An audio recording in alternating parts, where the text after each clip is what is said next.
Sabe, nós precisamos entender de uma vez por todas que se nós não excedermos a doutrina dos escribas e os fariseus, nós jamais vamos acessar o teu reino.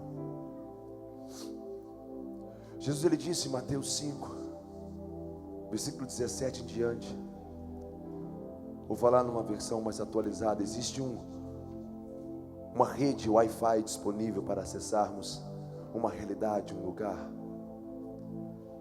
Hoje nós usamos smartphones, usamos tantos aparelhos, e quando encontramos uma rede, acessamos aquela rede, porque temos Facebook, temos WhatsApp, temos Instagram e temos e-mail. Nós ficamos buscando uma rede e acessar a força de uma internet para movimentarmos os nossos aplicativos. Sabe, em todo lugar, em qualquer lugar, aonde você estiver, você tem que entender que o reino está disponível naquele lugar. Existe uma rede disponível chamado Reino de Deus. E nós precisamos entender que nós precisamos acessar esse lugar não apenas quando viemos ao culto. Em Hebreus 8, a Bíblia diz que agora mesmo Ele está no trono da glória de Deus, num tabernáculo que não foi feito por mãos de homens. A Bíblia fala que agora mesmo Ele está trabalhando como um sumo sacerdote.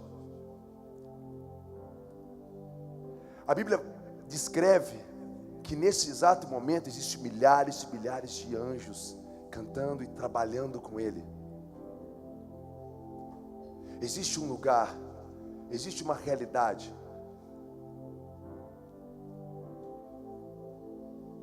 A Bíblia diz que se Ele estivesse aqui na terra hoje, nem sacerdote Ele seria no nosso meio, porque o modelo de funcionamento que nós funcionamos não é o mesmo modelo que existe no céu.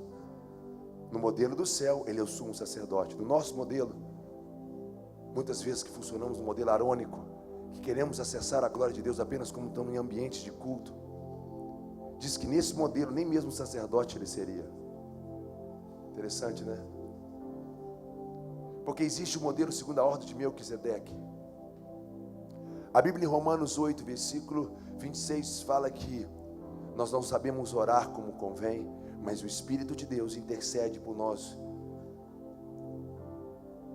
A palavra interceder ali é uperitugano. Sabe o que significa a palavra uperitugano? Significa que o Espírito tem a capacidade de nos pegar o seu espírito, pegar o seu coração, sua mente, sua audição. E Jesus está lá agora trabalhando, e você não sabe o que Ele está fazendo agora.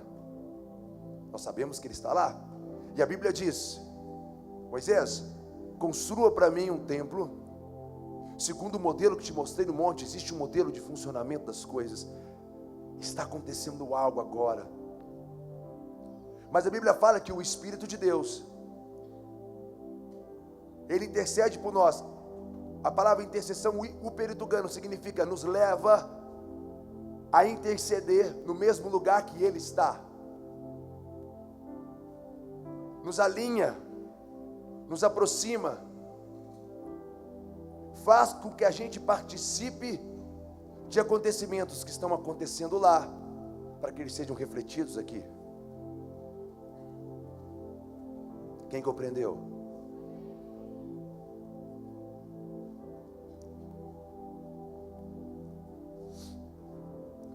Enquanto cantávamos, durante esse período, eu tenho sempre muitas visões. Eu não sou um profeta, mas eu amo ver.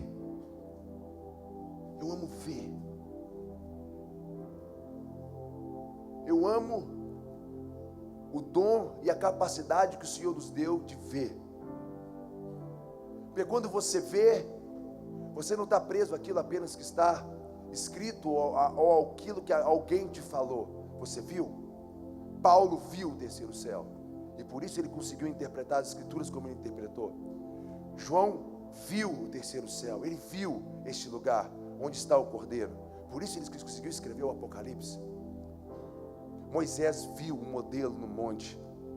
Por isso que ele conseguiu trazer a realidade do céu para a terra, através da lei. Nós não podemos mais funcionar a partir daquilo que achamos. Nós não podemos mais funcionar a partir daquilo que ouvimos e que alguém disse. A Bíblia fala: chegará um dia, esse dia chegou, em que não mais precisará ensinar uma geração, porque eu mesmo vou ensinar eles. Na mente e no seu coração eu vou imprimir a minha palavra e a minha vontade. Nós precisamos entender, enquanto eles cantavam Joel 2 aqui, nós temos que entender que chegou um tempo, chegou uma hora. Eu já sou alto e aqui em cima vocês vão ficar com dor de pescoço essa noite. Todo mundo consegue me ver aqui mesmo? Então vamos lá.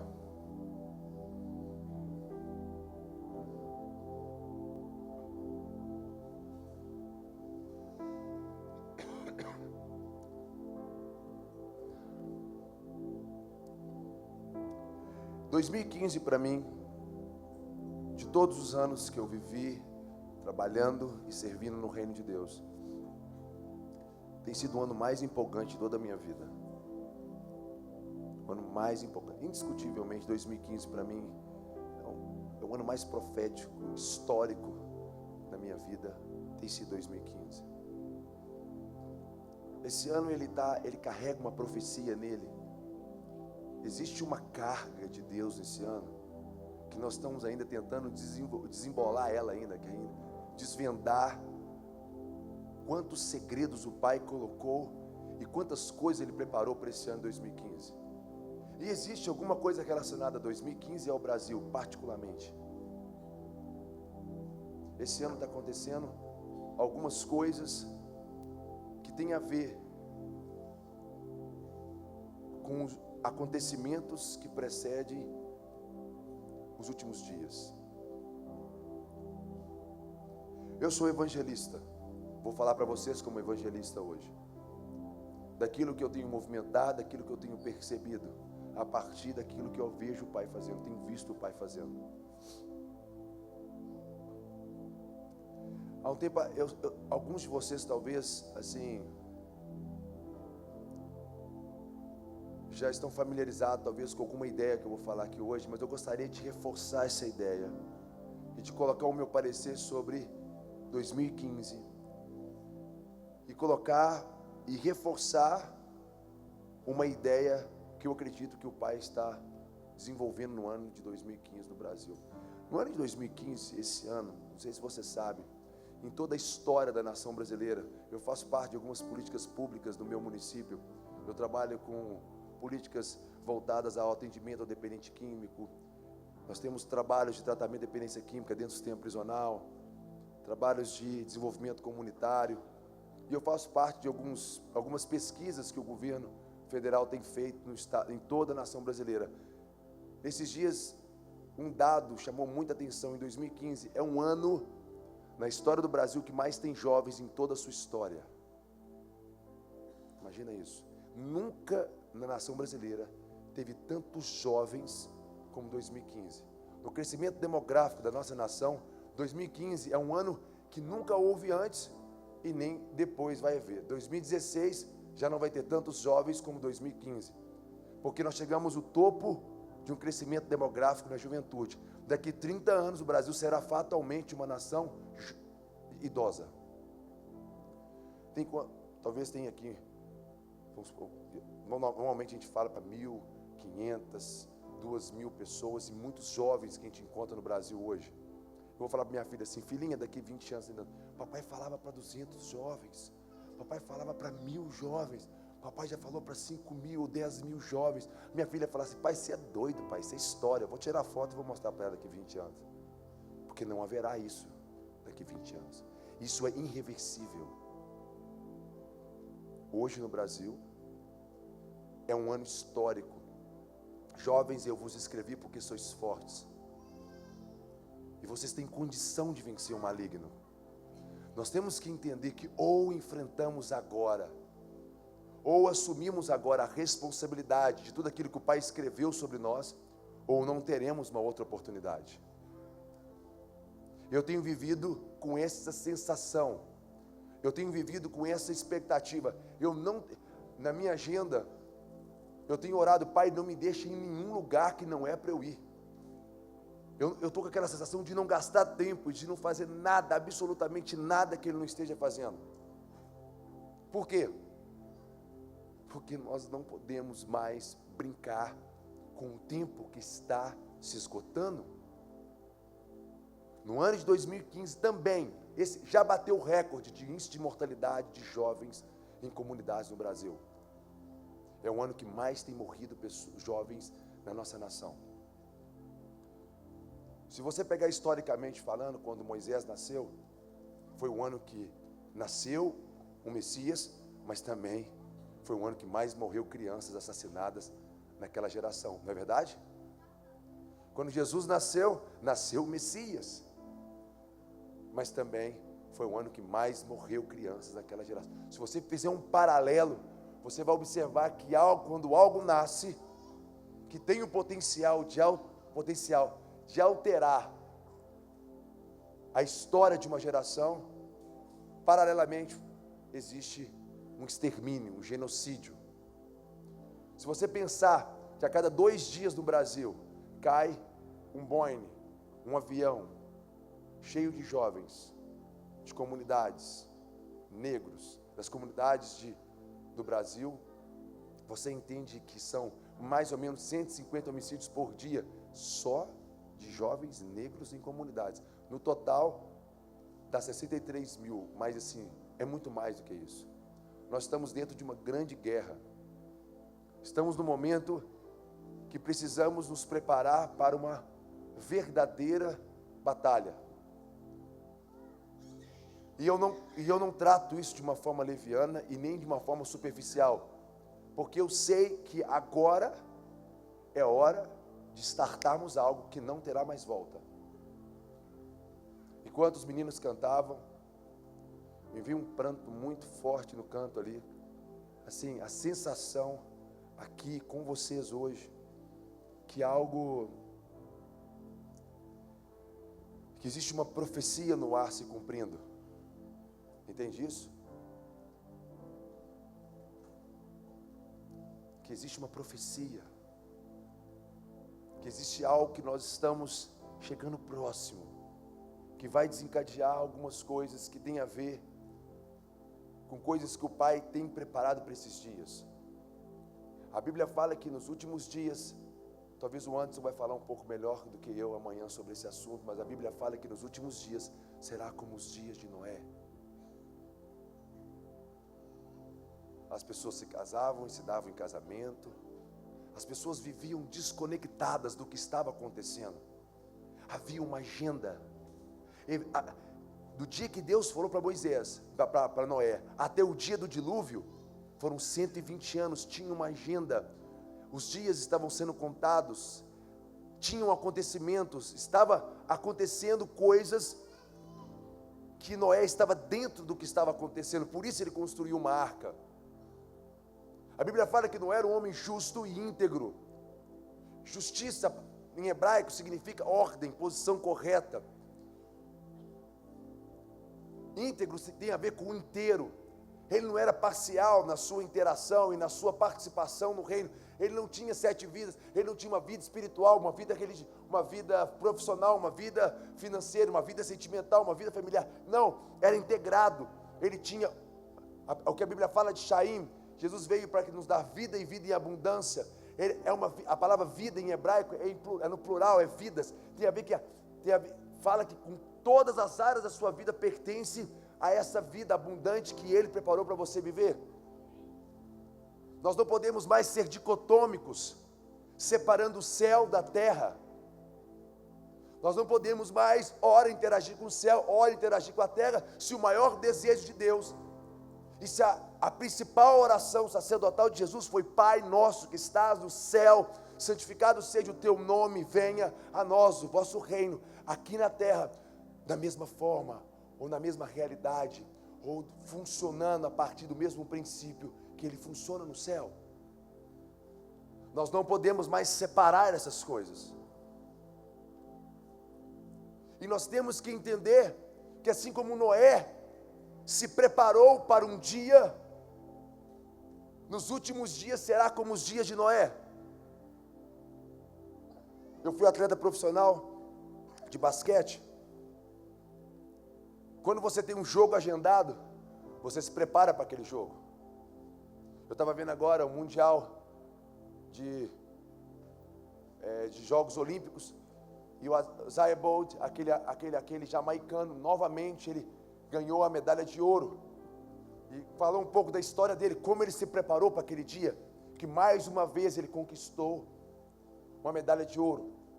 Se eu tenho uma corrida, se eu vou participar de um jogo, nas Olimpíadas, aqui no Brasil, em 2016, hoje de manhã, quando eu acordar, o meu café da manhã não foi o mesmo café da manhã de quase toda a nação brasileira. Depois, como eu me exercitei, como eu enfrentei o meu dia, tem a ver com aquele dia que eu vou correr, tem a ver com aquele dia do jogo. Toda a minha vida converge para aquele dia. Quem está entendendo o que eu estou querendo falar? A Bíblia fala que nos últimos dias será como os dias de Noé. A ideia é, nos últimos dias Deus vai acabar o mundo com água, ou nos últimos dias será necessário ter pessoas como Noé? Está falando de como Deus, como será os últimos dias, ou que tipo de pessoa estará pronta para os últimos dias? Entende isso? Noé estava pronto para aquele dia. Como você tem interagido? Como você tem se preparado? Gente, Deus não é mágico. A Bíblia não nos ensina e não nos mostra um Deus mágico. Um Deus que vai vir, vai levar a sua noiva num toque de mágica, não. A Bíblia nos ensina sobre um Messias que veio em carne.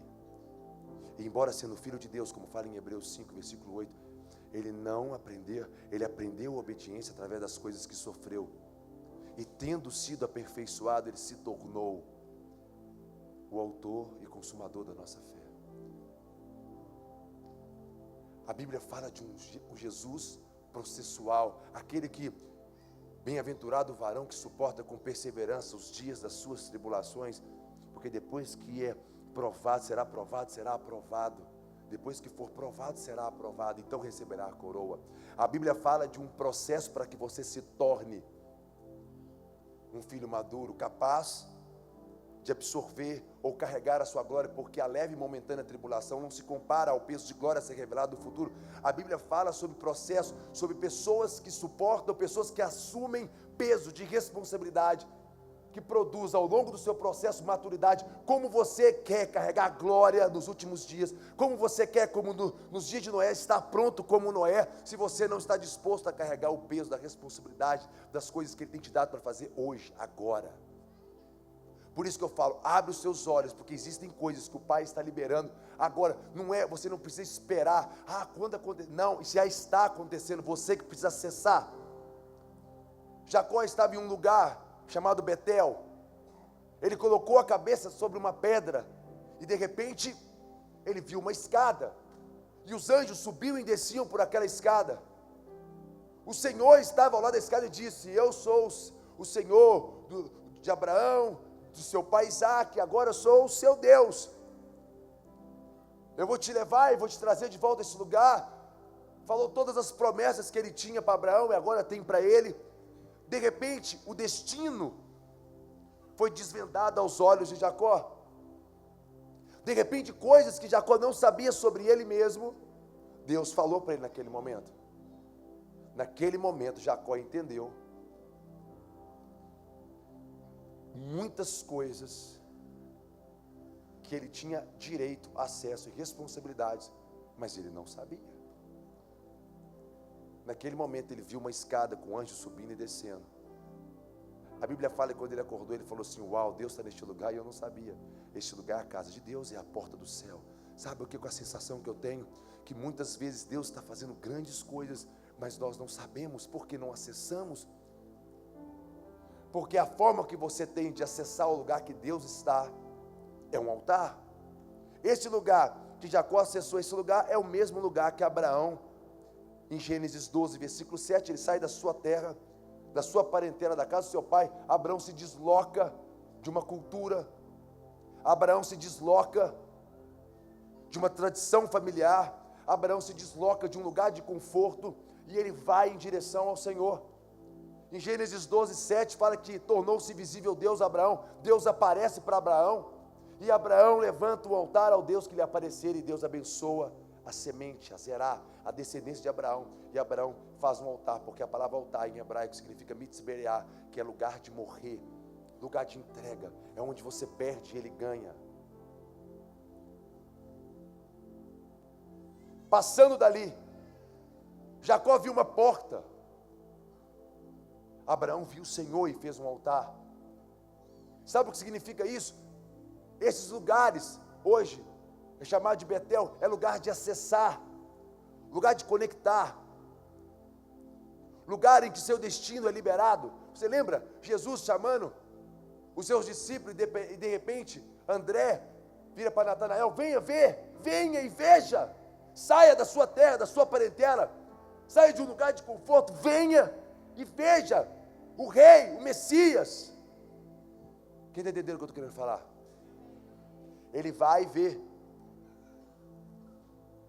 Quando ele chega perto de Jesus, eu te vi debaixo da figueira. Natanael falou: uau, estou vendo que você é um profeta, você está aí. Só porque eu te falei que eu te vi debaixo da figueira, segundo os estudiosos, eles dizem que Jesus e Natanael tinham a mesma idade, e aquela figueira foi o lugar em que a mãe de Natanael escondeu Natanael no dia em que Herodes estava perseguindo as crianças. Naquele dia, Natanael foi escondido debaixo da figueira, e ele sabia disso, porque a mãe dele tinha contado isso para ele, porque ele e Jesus eram da mesma idade, ele foi perseguido como Jesus foi perseguido, e Jesus disse: eu te vi lá debaixo da figueira aquele dia, eu sei quem você é. Natanael ficou tão impressionado, ele falou assim: agora eu entendi que você realmente é um profeta. Ele falou assim: não se admire porque eu falei que eu te vi debaixo da figueira, porque eu sei sobre o seu destino e sobre a sua história. Você vai ficar impressionado quando você vê uma escada com os anjos subindo e descendo sobre o Filho do Homem. Você vai ficar impressionado quando eu te mostrar como acessar o reino de Deus na terra como ele é no céu. Quem compreendeu isso?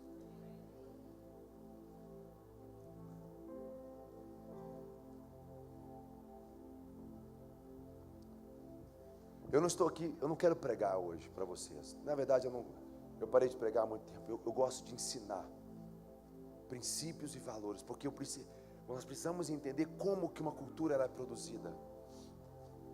Você sabe, nós estamos falando da cultura do céu, mas como se produz uma cultura? Sabemos que no céu, vamos entender o Pai Nosso que estás no céu. Pronto, Ele está no céu. Santificado seja o teu nome. Exclusivo, separado, acima, maior, superior do que todo e qualquer Deus que existe na terra. Venha a nós o vosso reino. Qual reino? O reino que era, que é e que sempre será. Aonde está esse reino? No céu. Esse reino, ele é real? Sim. Ele é físico? Sim. Jesus, aonde ele está agora? Assentado no trono. Ele subiu como? Como um homem. Então existe uma cadeira? Sim, existe. Existe um trono? Sim. Existe um lugar? Sim. Existe uma realidade? Sim. Existe leis neste lugar? Sim. Existe um rei? Sim. Existem súditos? Sim. Esse lugar funciona a partir de uma realidade, a partir de princípios, cujo Senhor é o rei deste lugar. Quem está entendendo? E ele disse: venha a nós o vosso reino, na terra como ele é no céu. Se você abrir sua Bíblia comigo, abre comigo aí, em Gênesis 1, no versículo 6. Olha que legal. São 9:55. Eu posso ir até que horas? Olha, isso é perigoso, cara. Diz o Senhor Deus: haja firmamento no meio das águas, separação entre águas e águas. O que a Bíblia fala que o Senhor disse. Presta atenção. Depois, no versículo 7 fala: fez, pois, Deus o firmamento, separação entre águas debaixo do firmamento e as águas sobre o firmamento, e assim se fez. Versículo 8: chamou Deus o firmamento céu, houve tarde, manhã e segundo dia. Primeiro ele disse uma ideia, depois ele fez uma ação, depois estabeleceu um comportamento, uma realidade. A partir daquele dia, o que foi estabelecido é até hoje, que funciona dessa forma até hoje. Então vamos entender, tudo que Deus disse, primeiro dia, segundo dia, terceiro dia, tudo que Ele disse foi dessa forma que aconteceu. Ele falou, alguém fez. A Bíblia fala em João 1, que no princípio era o verbo estava com Deus, o verbo era Deus, tudo foi feito por intermédio dele, nada que foi feito seria feito se não fosse por ele. Então quem fez? O Filho, Yeshua, certo? Então o Pai disse, e alguém fez. Sabemos que esse executor da obra, da ideia de Deus, foi seu Filho Jesus. E depois foi estabelecido uma ordem. Então pensa comigo, a palavra cultivo, em Gênesis 2, versículo 15, vai falar assim: colocou Deus o homem no jardim do Éden e deu a seguinte ordem. Qual foi a ordem que Deus deu? Cultive e guarde o jardim. Deus deu duas ordenanças para o homem: cultivar e guardar. A palavra cultivo ali é a palavra avodá em hebraico, que tem a ver com trabalho. É de onde sai a palavra adoração também. Olha o que eu quero que vocês entendam. Nós estamos falando da cultura do céu, mas a cultura do céu na terra. Porque essa cultura, ela é uma realidade no céu, mas ela precisa se tornar uma realidade na terra. Como podemos reproduzir a cultura que está no céu na terra? Existe a forma com que Deus fez isso. Primeiro ele disse, ele tem uma ideia. Repete comigo, Deus, ele tem uma ideia. Quando você pega a ideia de Deus, Abraão estava numa terra, numa parentela, na casa do seu pai. Ele estava debaixo de uma influência. Terá, que era o pai de Abraão, ele tinha se ofendido por Deus, por o teu filho ter morrido, e ele colocou o nome daquela terra no nome do teu filho, Padã Arã. Então ali era uma cultura de ofensa. A ideia que predominava naquela terra não era a ideia mais de Deus, por mais que Terá, ele já era um hebreu, ele já era um híbrido, ele já era um atravessador, mas ali se desenvolveu uma cultura de ofensa. Abraão precisou romper com uma ideia e transicionar para uma outra ideia.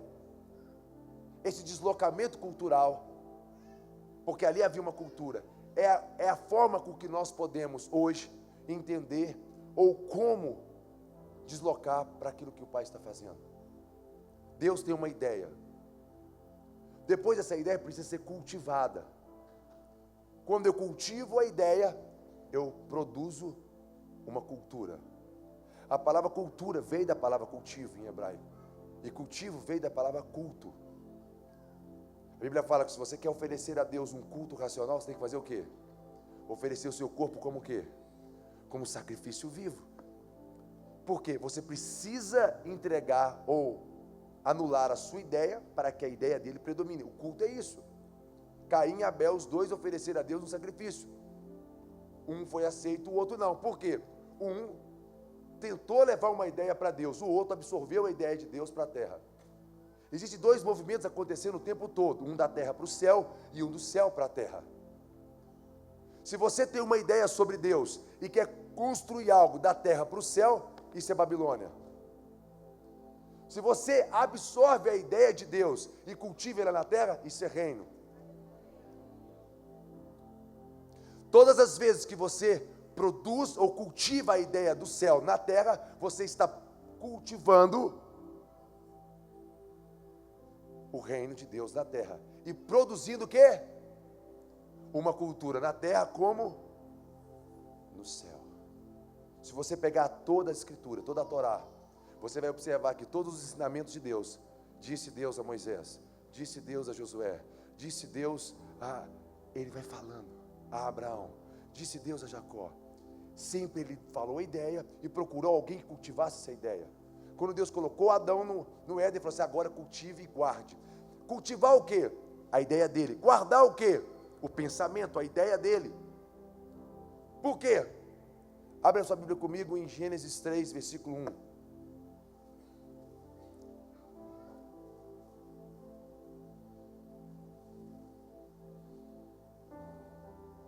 Mas a serpente, a mais sagaz de todos os animais selváticos que o Senhor Deus tinha feito, o que ela fez?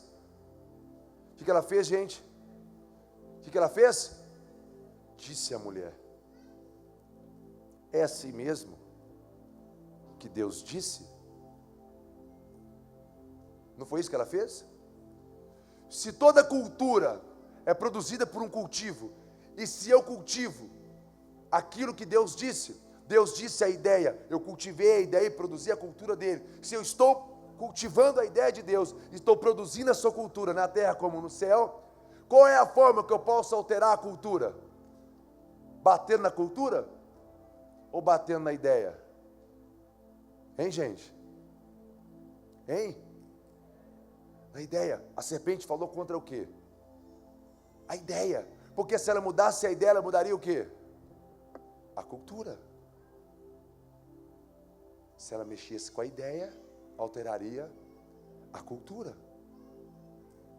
Se estamos falando que queremos trazer para a terra a cultura do céu, logo precisamos entender a ideia dele. Concorda comigo?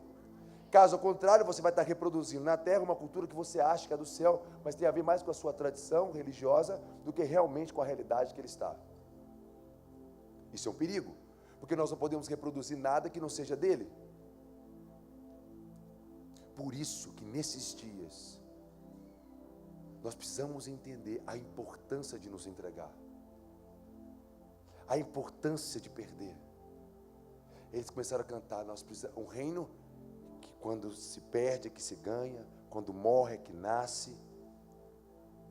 Isso são valores. O reino de Deus é assim.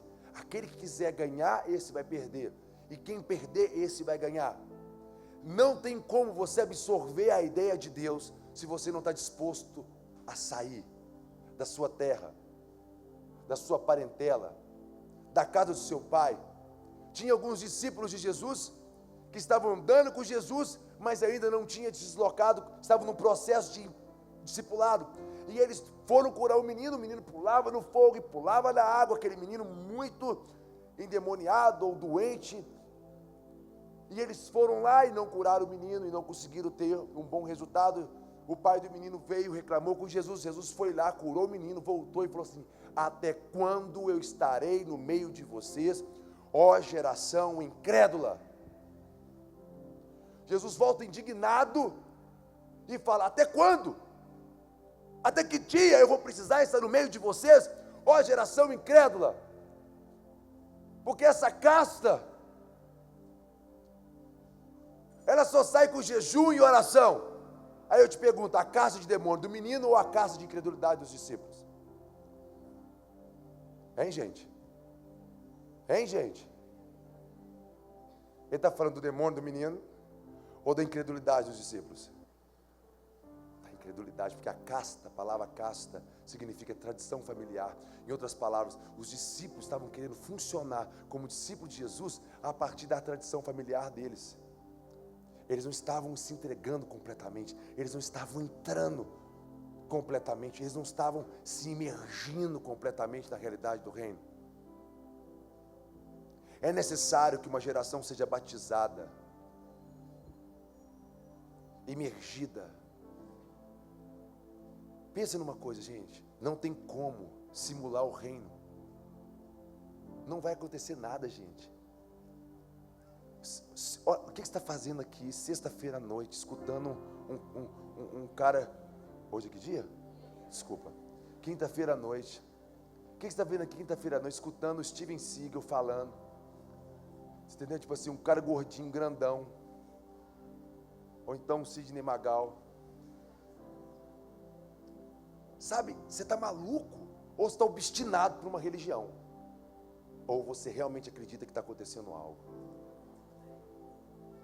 Se você é maluco, meus pesos, porque não vai adiantar nada você ficar vindo na igreja, fazer parte de uma religião, se você não, de fato, praticar aquilo que você acredita.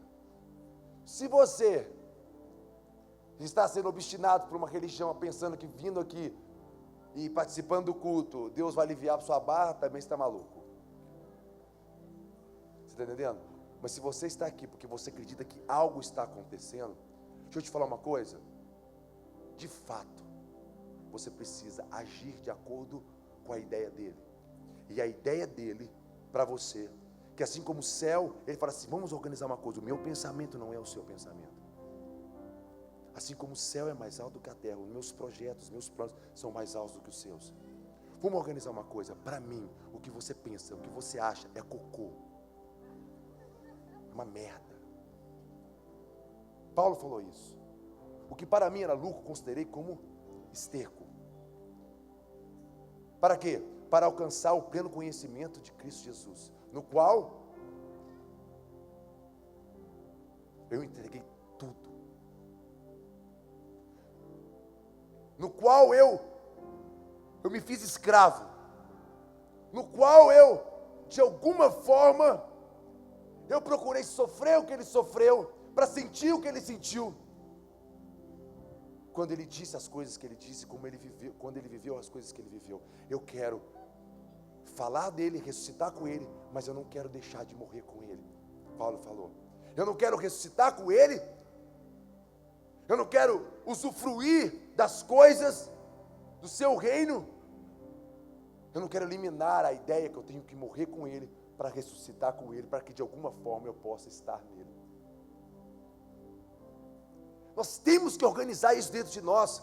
Existe um conflito existencial, existe uma ideia demoníaca nos últimos dias. O amor de muitos vão se esfriar, de muitos, de milhares.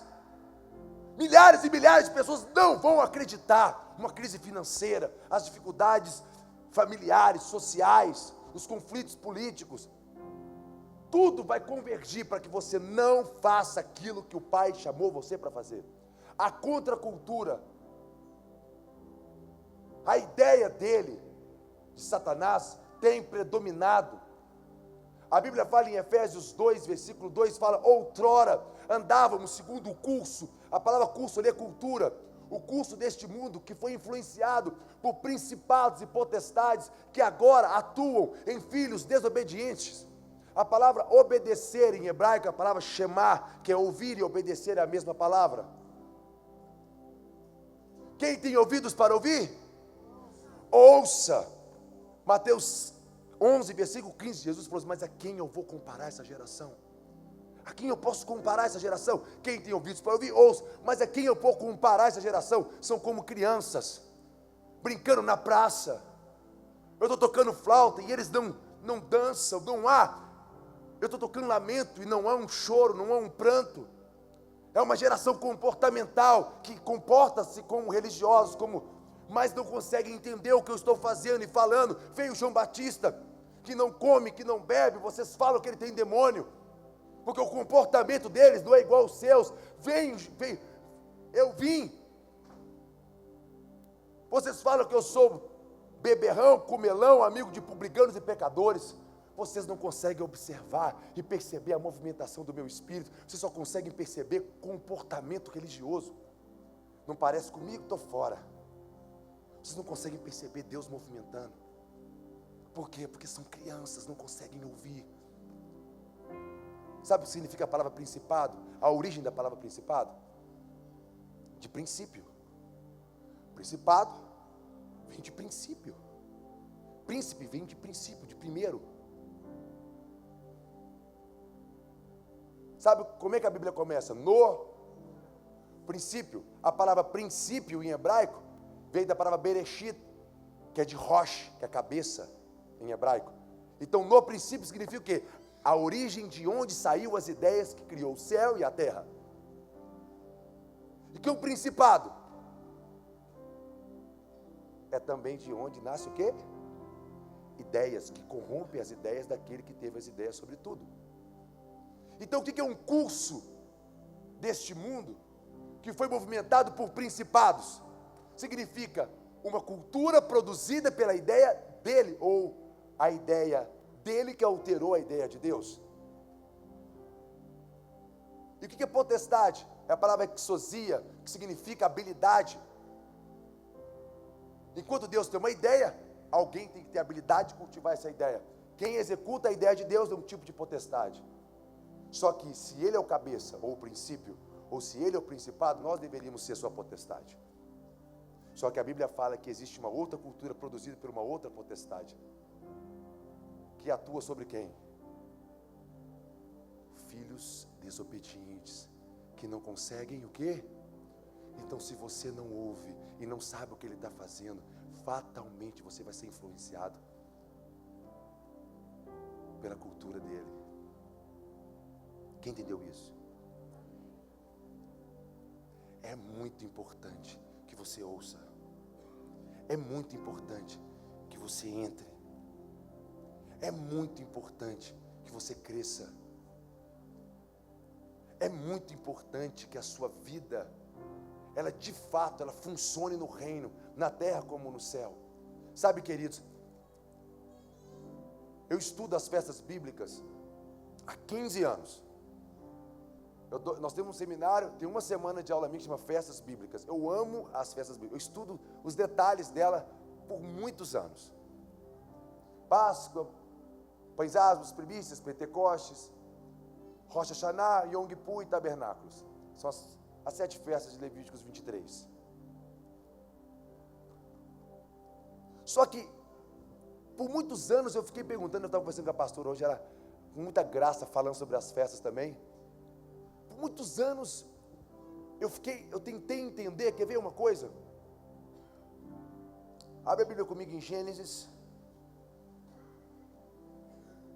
1:14. Disse Deus: haja luzeiro no firmamento dos céus, para fazer separação entre o dia e a noite, sejam eles sinais para as estações, para dias e anos. A palavra sinais aqui, em hebraico, a palavra oto, que tem a ver com outdoor, anúncio, estandarte, tem a ver com anúncio. Mas a palavra estação, olha que interessante, quando muda uma estação, né, nós devemos saber sobre tempos e estações. Jesus, ele falou que a gente não sabe ler essas coisas. Nós temos que aprender a nos movimentar a partir daquilo que Deus está fazendo. Se Ele está fazendo algo no céu, precisamos aprender a cultivar a sua ideia na terra, cultivando ela. Compreendeu isso? A palavra estação aí, é a palavra, literalmente, encontro marcado. Essa palavra em hebraico é a mesma palavra para festa. Festa? O que é uma festa? Um encontro marcado. Por exemplo, vocês estão aqui hoje. Quem aqui viu o anúncio dessa escola, desse seminário no Facebook ou no WhatsApp?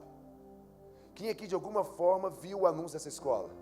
Então nós podemos chamar o anúncio dessa escola de sinal, outdoor, alguma coisa que comunicou o quê? Uma data.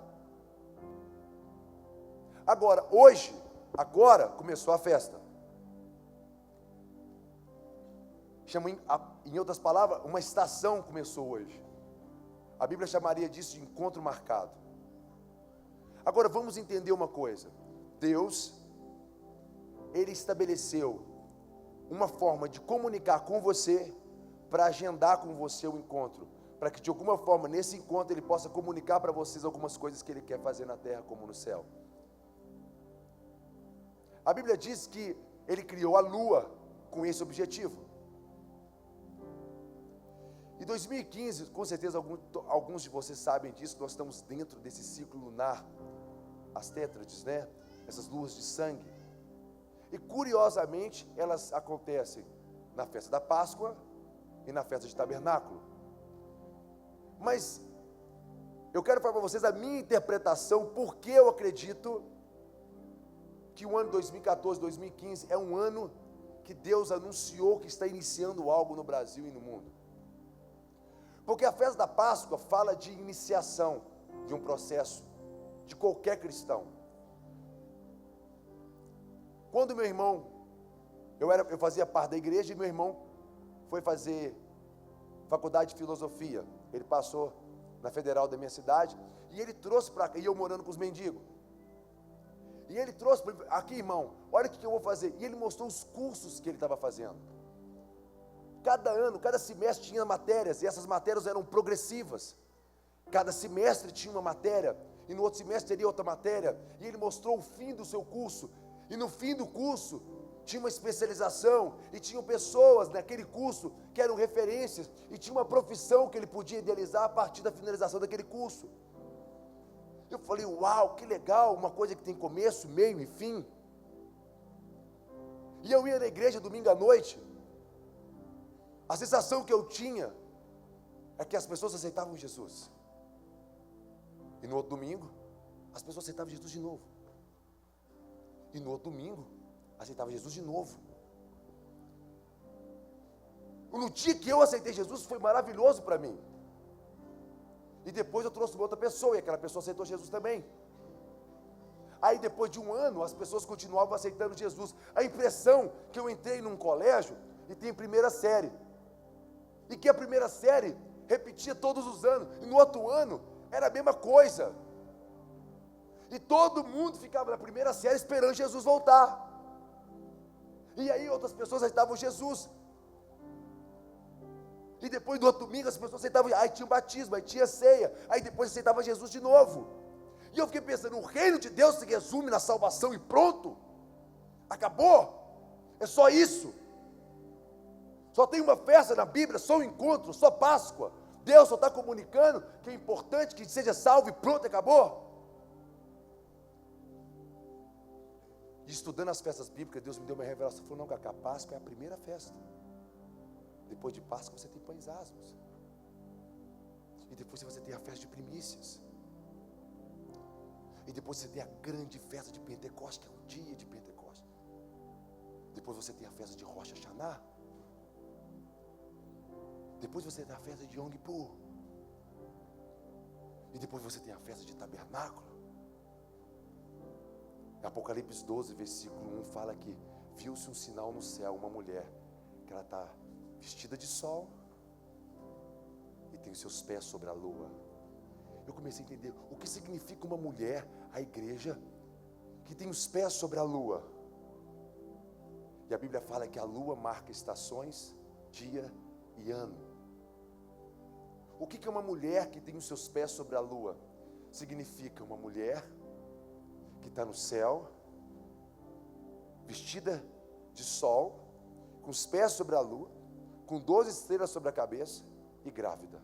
4 características maravilhosas, que fala da igreja dos últimos dias.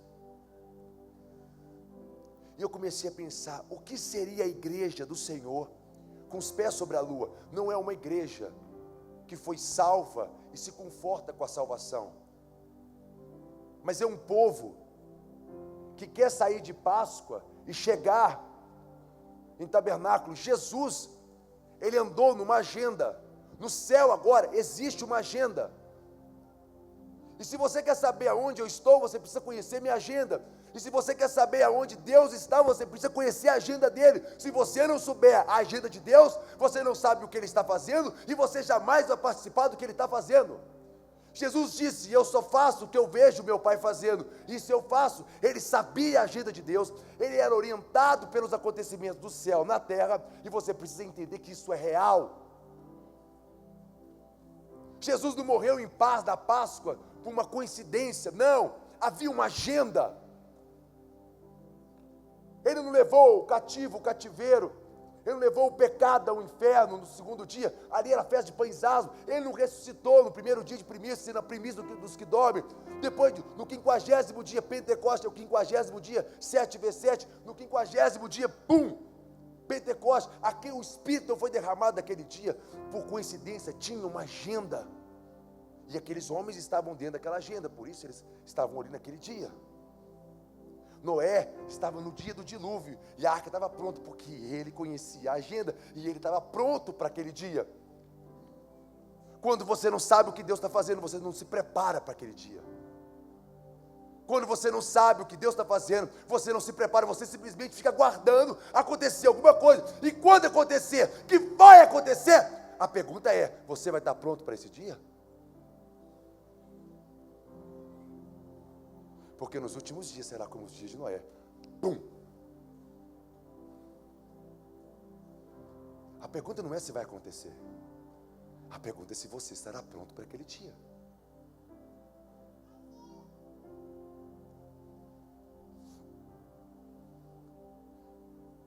Gente, esse acontecimento lunar que está acontecendo agora, historicamente foi poucas vezes que aconteceu, em poucas gerações. Da forma que está acontecendo agora, segundo a NASA, não acontece há 4,5 bilhões de anos. Está acontecendo um acontecimento lunar. A Bíblia fala que Deus fez a lua como um sinal, um outdoor. Olha, está acontecendo algo para marcar para nós estações, dias e anos, para mostrar que existe uma festa. Ele está mobilizando, ele está provocando um encontro marcado com uma geração. Sabe o que significa a palavra geração em hebraico? Totov. Sabe o que significa Totov? Olha que interessante. Uma marca, repete comigo, uma marca no passado, que perpetua no presente, que abre uma porta para o futuro. Olha que a palavra geração significa isso. Uma marca no passado. Moisés, quando Deus fala com ele, a quem eu vou me referir, Moisés? Deus. Quando perguntar, quem eu estou representando? Moisés, eu sou o Deus de Abraão. Uma marca no passado. E eu quero que você pegue essa marca no passado e perpetua no presente. Porque o povo de Israel que está dentro do Egito esqueceram das marcas do passado. Eles só ouvem falar, mas não sabem. E o Deus que eles conhecem foi o Deus que fez coisas no passado, mas essa marca do passado não foi perpetuada no presente. E por não ter sido perpetuado no presente, marcas que foram feitas no passado, não abre uma porta para esse povo alcançar a terra prometida, que é o projeto meu do futuro. Em outras palavras, se nós não perpetuarmos as marcas do passado que Yeshua fez no presente, nós não abrimos uma porta para a geração, para o futuro. Se a gente não alinhar o nosso coração, a nossa vida com a agenda daquilo que Ele tem feito, jamais nós vamos experimentar as coisas que Ele tem preparado para o futuro. Esses dias eu estava pensando sobre o Pai Nosso. Pai Nosso que estás no céu, santificado seja o teu nome. Está falando da realidade do céu. Mas tem uma hora que ele começa a falar o seguinte: pão nosso de cada dia nos dai hoje. Perdoai as nossas ofensas como temos perdoado aqueles que têm nos ofendido. 2, e não nos deixe cair em tentação, livra-nos do mal. 3, dentro do Pai Nosso tem 3 princípios. Primeiro, separa o Pai Nosso em 3 partes. A primeira parte, ele fala do projeto, do plano, do céu. A segunda parte, ele fala que tipo de pessoa na terra tem condição de viver a realidade do céu. São aqueles que têm contentamento, o pão de cada dia. São aqueles que têm um coração puro, que libera o seu coração e perdoa aqueles que têm se ofendido. E são aqueles que livram, que não estão envolvidos com o pecado e que se guardam da contaminação do pecado desse mundo.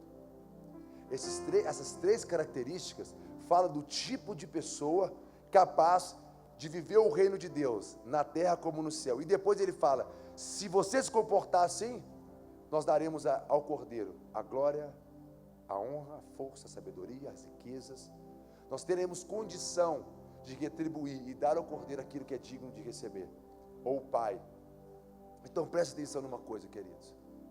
Nós estamos falando de um projeto de Deus, estamos falando com o tipo de pessoa que está apta a esse projeto de Deus. Esse ano aconteceu uma lua sangrenta na festa de Páscoa, e haverá uma lua sangrenta nesse final do mês agora, em setembro, na festa de Tabernáculo. A festa de Tabernáculo é a última festa. A festa da Páscoa é a primeira festa. Jesus, ele passou por todos os processos, todos. As festas falam da pedagogia, de onde Deus te tirou e aonde Ele quer te levar, porque a Bíblia diz que o desejo de Deus, o maior plano de Deus é ter uma família de muitos filhos, como? Parecidos com quem? Com Jesus. O Jesus que nasceu, criancinha, ou o Jesus que tabernaculou? Hein, gente? Qual é o desejo de Deus? Que você seja igual a quem? A Jesus, o Filho maduro de Deus. Não é verdade? A Bíblia fala em João 7,37 que no último dia da festa de tabernáculos, ele entrou na festa no último dia e disse: quem tem sede, venha a mim e beba. Do interior dele estava fluindo um rio de água viva. Sabe quando uma pessoa fala assim: quem tem sede, venha e beba. Mas ele disse: porque quem crê em mim. Ele não falou que quem beber vai fluir do seu interior. Ele não falou isso. Ele falou: quem crê em mim, como diz as Escrituras, do seu interior também fluirá um rio de água viva. O que ele colocou uma condição. Ele não falou quem beber vai fluir. Ele falou quem beber e crê em mim, como as Escrituras dizem sobre mim, quem chegar em tabernáculo, quem alcançar essa estatura, do seu interior também fluirá. Nós temos que entender. Quando a minha primeira filha nasceu, eu dei o nome para ela de Sara. E Deus falou: Sara, porque Sara é estéril, Cacá. Nós estamos vivendo um momento da igreja, a igreja próspera, a igreja frutífera, a igreja que vai. E Deus falou comigo: não, eu quero uma igreja estéril. Eu quero um povo que não gera nada. Quando a minha segunda filha nasceu, Ana, o aniversário dela é hoje. Outra estéril. Eu falei: Deus, o que você quer, pai? Ele falou: Cacá, eu quero uma igreja estéril. Eu quero que o Brasil tenha uma igreja estéril. Eu falei: por que, Deus? Ele falou: porque é fértil. Essa igreja fértil gera qualquer coisa em qualquer hora. Ela gera o que eu quero, o que eu não quero. Ela gera qualquer coisa. Qualquer visão, qualquer pensamento, qualquer ideia. Ela quer ganhar, ela quer crescer. Mas a estéril não, só gera o que eu quero e quando eu quero.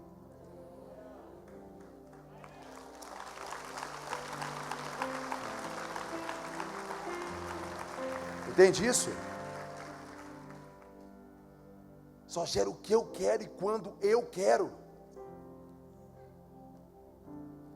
Repete comigo: porque antes do reino de Deus fluir através de mim, ele tem que ser produzido dentro de mim, através dos processos que Jesus andou até tabernáculo. Porque chegará um dia que do meu interior fluirá um rio, como fluiu dele. Entende, gente? Tem um dia que nasce Isaac, tem um dia que algo acontece para fora, porque já está dentro. Tem um dia que ele te abençoa e te libera, para que um rio flua de você. Tem um dia que ele te autoriza a fazer o quê? A reproduzir a ideia dele, porque ela já está dentro de você. Aonde está escrito na Bíblia que nós temos que fazer discípulo? Aonde? Eu perguntei para o pastor e para a pastora hoje. Ela falou lá em Mateus 28. Eu não estou perguntando se está escrito, eu estou perguntando aonde está escrito. Por quê? Porque foi a última coisa que ele falou: ide e faça discípulos, ensinando-os tudo o que eu vos ensinei. Porque você não pode ensinar uma coisa que você não aprendeu. Se você reproduz uma ideia que é sua, usando o nome dele, você pode ter um problema muito sério. Eu falei com o pastor hoje, o Rick Joyner, um profeta, falou uma vez, há 15 anos, ele falou assim: se você sai da sua casa, deixa sua mulher com seu melhor amigo, e quando você volta, ela está grávida, e quando nasce o seu filho, tem a cara do seu melhor amigo, o que aconteceu? Sua mulher te traiu com seu melhor amigo. Eu te pergunto, com quem você tem parecido? Com quem seus discípulos parecem? Com você ou com Jesus? Se parece com você, está enrolado, está deitando com a noiva dele. Não pode parecer com você. Não pode ter a sua ideia. Lembra? O pensamento dele não é o seu. Não pode ter a sua ideia. Só pode ter a ideia dele.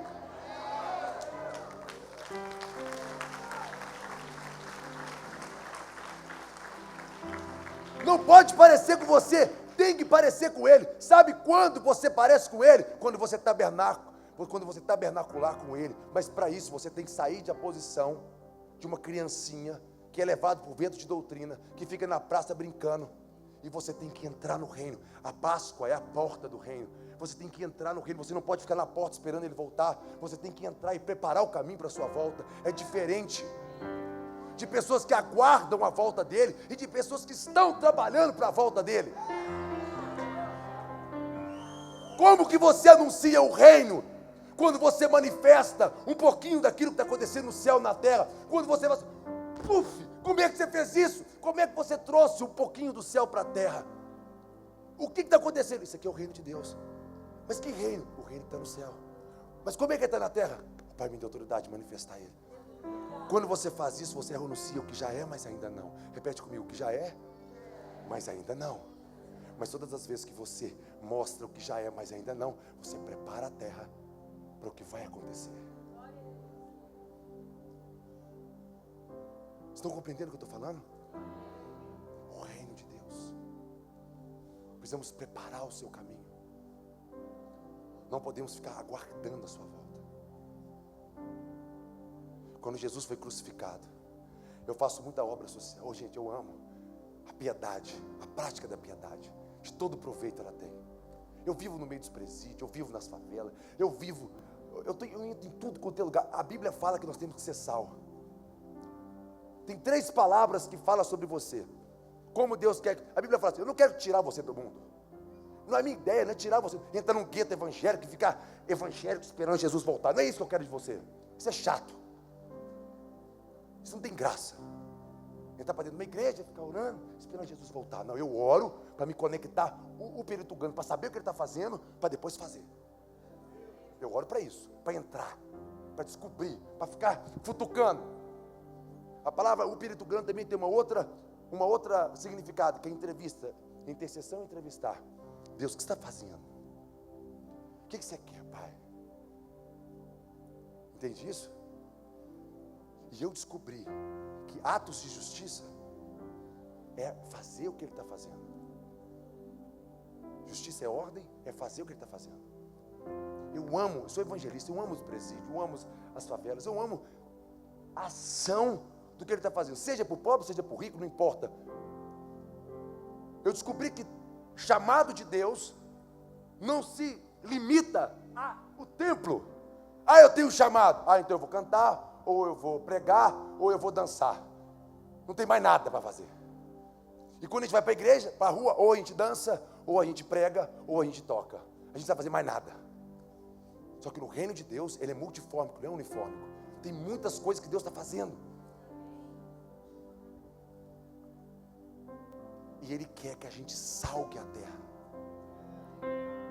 Esse lugar lindo, que uma escola como hoje, como conversei com o pastor, eu vi o DNA deles, de Isaac, um povo que está preocupado em aperfeiçoar, desenvolver os 5 ministérios, em fomentar, em aperfeiçoar, treinar uma geração. Sabe para quê, gente? Isso aqui não pode ser um lugar, não pode ser a toca da raposa, não pode ser o ninho do passarinho. Isso aqui é uma plataforma de aperfeiçoamento para mudar a história dessa região. Na verdade, nós estamos aqui para trazer pessoas para dentro, nós estamos aqui para preparar, para mudar lá fora. Tem uma diferença muito grande. Jesus, ele fala: a raposa tem toca. Eu tenho horror de toca, não me leva para toca. O passarinho tem ninho, não me leva para o ninho. O filho do homem não tem onde inclinar a cabeça. Eu quero um corpo, eu quero andar, eu quero me movimentar. E eu quero me movimentar na terra como no céu. Uma pessoa falou comigo: Cacá, para que você faz obras? Para que você trabalha? Se Jesus vai voltar e vai fazer tudo de novo, a gente só tem que esperar Ele voltar. Eu falei: não concordo. Por quê? Quando Jesus morreu na cruz, a Bíblia fala que foi a maior obra que foi feita até hoje. A obra da cruz.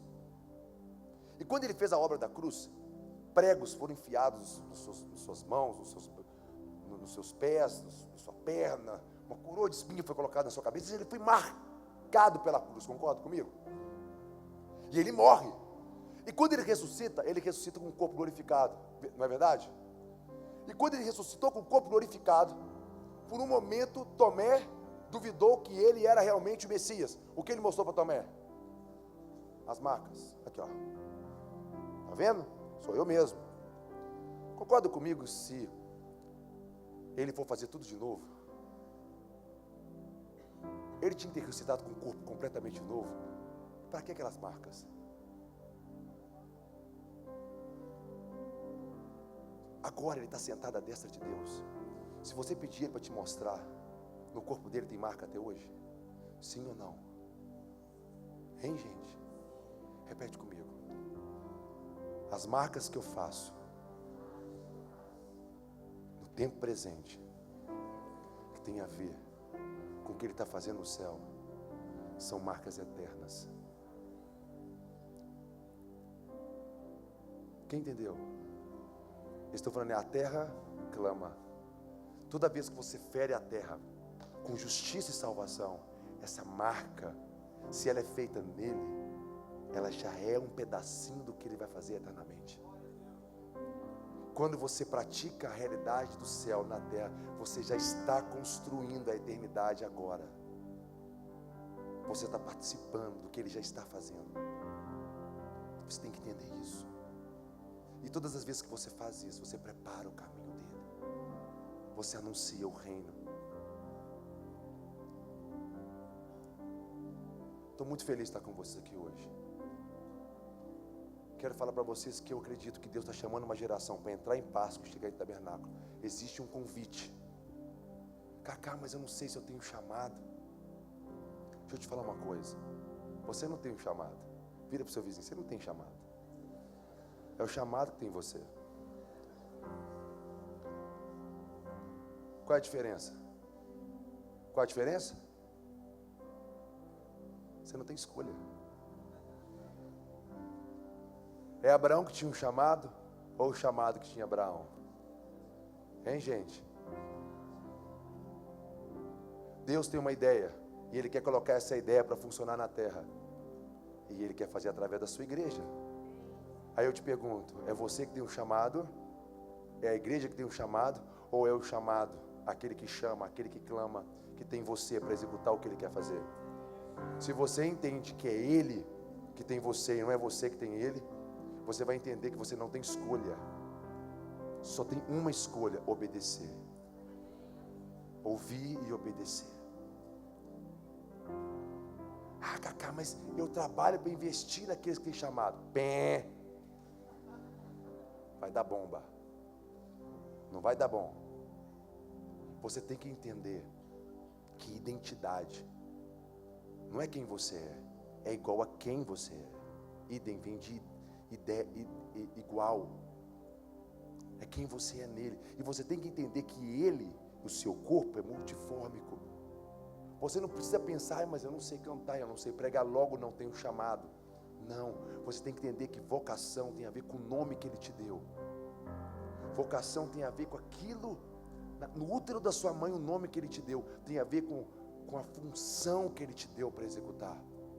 Lembra aquela mulher que eu falei para vocês? Ela tem 12 estrelas sobre a cabeça, cada estrela fala de uma tribo. Lembra da Nova Jerusalém, Apocalipse 22, que vai descer do céu para a terra? Lembra dessa visão? O que a Bíblia fala da Nova Jerusalém? Que ela tem 12 fundamentos diferentes. Cada fundamento tem o quê? O nome de um apóstolo. Sobre cada fundamento tem uma porta. Cada porta tem o quê? O nome de uma tribo. E no meio do jardim, no meio da cidade tem uma árvore. Essa árvore tem quantos frutos? 12 frutos. Eu aposto com você que cada fruto tem a ver com uma porta, e cada porta tem a ver com um fundamento. Eu falo, quando você descobre o seu nome, a sua vocação, a sua identidade nele, você descobriu o seu fundamento. E quando você descobre o seu fundamento, você desenvolve a sua função. Aí você gera um fruto segundo a sua espécie. E o seu fruto alimenta as nações e cura as nações. Você não pode falar que Deus só tem um tipo de fruto, só gera um tipo de pessoa. Não, Deus está gerando políticos nessa nossa geração, como Martin Luther King, como William Wilberforce. Deus está gerando pessoas para a área da saúde. Deus está gerando pessoas para a área da economia. Deus está gerando novos economistas na nossa nação. Sabe para quê? Para cuidar da riqueza e fazer com que a riqueza produza justiça. Deus está gerando pessoas que são verdadeiros pais. Quando Deus quis um pai e mostrar ao mundo como um pai se comporta, ele pegou Abraão e preparou Abraão. Quando Deus quis mostrar ao mundo como era um economista, ele pegou José. Quando Deus quis mostrar como ele pensa governo, ele pegou Davi. Quando Deus ele quis mostrar como um profeta funciona, então ele pegou Elias. Para cada área, Deus quis mostrar, olha, eu penso assim, eu posso pegar o meio do Egito, levantar um Daniel e mostrar como um conselheiro político pode mudar a história ou o coração de um governante tirano. Eu quero mostrar como uma influência, um sal que penetra na carne, porque o sal, ele não tira os ingredientes da carne, ele altera a carne. José, quando entrou no Egito, ele não tirou o povo do Egito, ele mudou o Egito. Quando Deus quis mostrar um libertador, ele levantou Moisés. É assim que eu lido com o povo que oprime meu povo, e tirou aquele povo. Para cada geração teve uma marca, teve uma expressão, e Jesus é tudo isso junto. Vocês estão compreendendo o que eu estou falando? Então não tem desculpa você falar que você não tem um chamado. Agora é a hora de liberar o seu destino. Agora é a hora de liberar você para correr. Repete comigo: aquele que põe a mão no arado e olha para trás não é apto para o reino de Deus.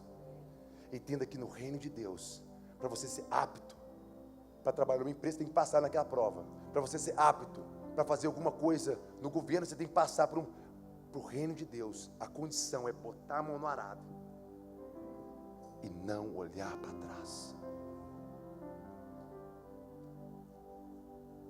Quem está entendendo o que eu estou falando, gente? Vamos ficar de pé, vamos cantar uma canção para a gente finalizar.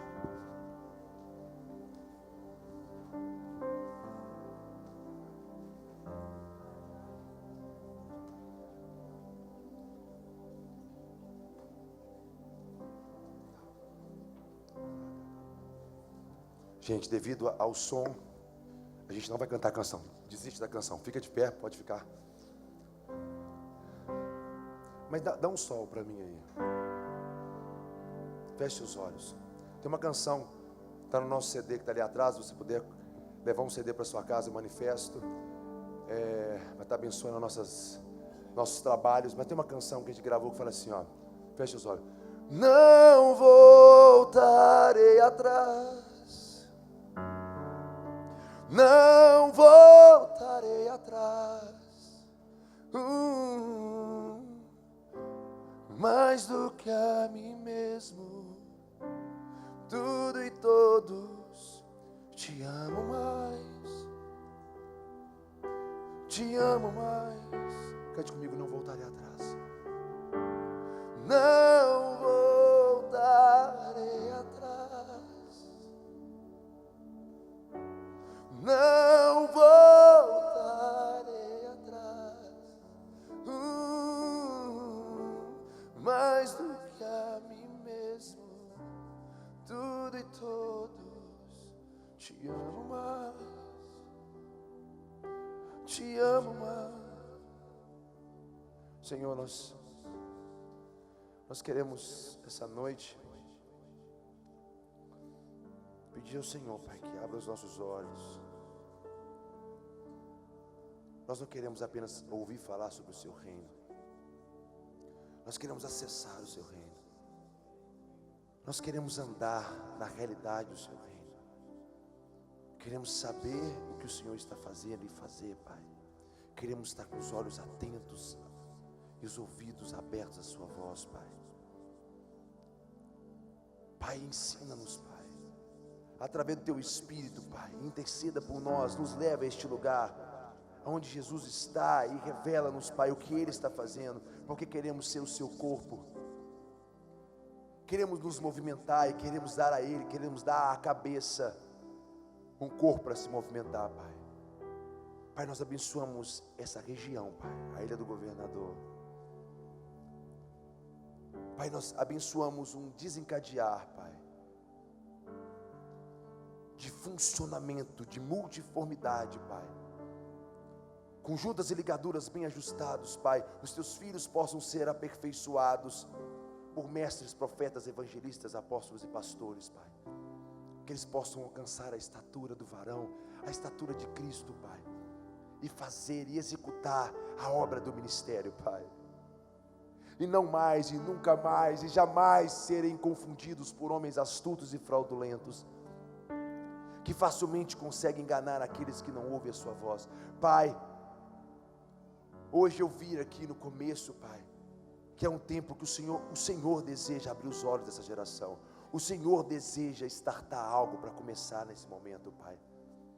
Pai, eu oro para que aconteça isso, Pai, para que não se perca nenhuma palavra, Pai, que sejamos o sal, que sejamos a luz para o mundo, Pai, que sejamos como fermento, Pai. Queremos alterar o DNA desse mundo, Pai. Queremos resgatar as ideias, Pai, que o diabo confundiu, Pai. Queremos eliminar a mentira, Pai, da cultura de morte, Pai. Nos dê autoridade para produzir uma cultura de paz. Nos dê autoridade para interromper um fluxo de morte de uma geração, Pai, que foi escolhida para ser uma geração que fará diferença no mundo, Pai. Brasil, Tu és escolhido. Nós queremos absorver e viver essa profecia, Pai. Queremos acreditar todos os dias que algo está acontecendo na nossa geração, Pai.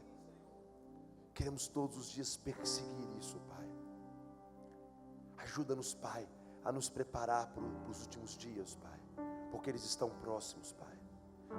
Ajuda-nos, Pai, a ter disciplina para cultivar a Tua lei e a Tua vontade no nosso coração todos os dias, Pai. Ajuda-nos, Pai, a eliminar todo o pecado que tão de perto nos rodeia, Pai.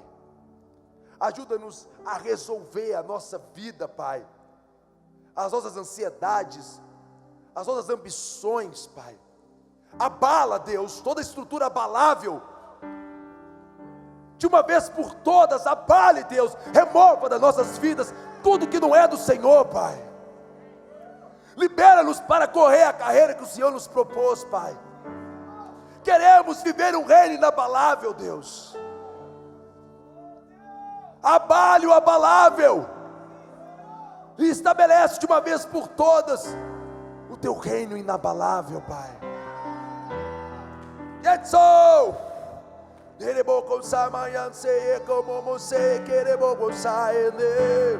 Não voltarei, não voltarei atrás, não voltarei. Quero pegar a mão no arado e olhar para frente, olhar para você, Pai, e correr a carreira que me foi proposta, olhando para Ti, olhando para o alto. Não quero olhar para frente, para amanhã, porque amanhã pertence a você. Não quero estar preso no passado, porque ele já foi eliminado pelo Seu amor. Não quero ser confundido pelas circunstâncias dos dias, Pai.